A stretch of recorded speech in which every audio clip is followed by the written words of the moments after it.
Today we go to Israel, and terrorists in Gaza released yet another hostage video. The 28-year-old captive's family say they are encouraged to see him alive. They're also pleading for absolutely everything to be done to bring all the hostages home. Meanwhile, Israel is still investigating a huge fire that killed dozens of Palestinians after a targeted bombing in Rafah. CBN Middle East correspondent Julie Stahl has more. Palestinian Islamic Jihad released the latest propaganda video of a 28-year-old Israeli-Russian hostage. My name is Alexander Trupanov. Israeli citizens who are protesting. In the coming days, you will know the whole truth of what happened to me in Prisoner Square in Gaza. I'm asking you to be patient.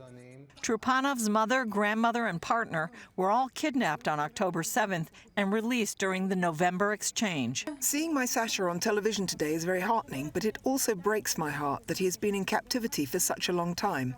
I appeal to everyone, to all decision makers, please do everything, absolutely everything, to bring my son and all the hostages home now. My dear Sasha, we are waiting for you to come back to us, and we are making every possible effort to ensure it happens soon. Israel reportedly has given mediators a new proposal for a hostage deal.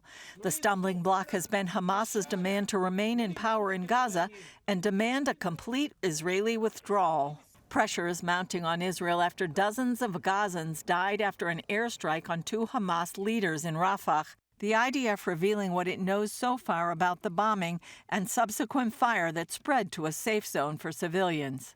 This is a devastating incident which we did not expect.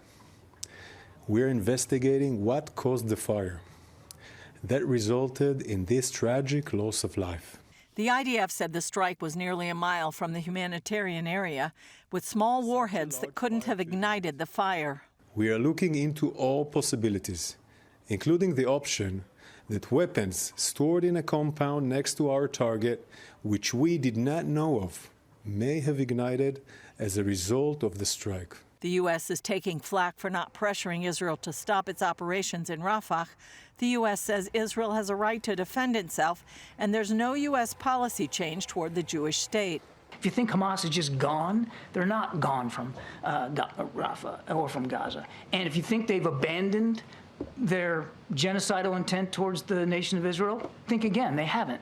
So Israel has every right to not want to live next to that kind of threat. And yes, we're going to continue to provide them the capabilities to go after it. Meanwhile, the U.S.-built humanitarian pier is in need of repair after parts of it broke off in stormy seas and washed ashore on the beach of the Israeli port city of Ashdod. Julie Stahl, CBN News, Jerusalem. Well, my congratulations to our administration for finally calling it for what it is. Hamas is genocidal. They are dedicated to the elimination of the state of Israel. To think that you can come to a peace treaty with them and have them remain in power and Israel somehow seem safe again, no. Their pledge, their founding document is quite clear. They want to wipe Israel off the map. They do not recognize Israel. They do not recognize international law. They don't adhere to any treaties on what should be proper conduct in a war. They've proven it again and again and again.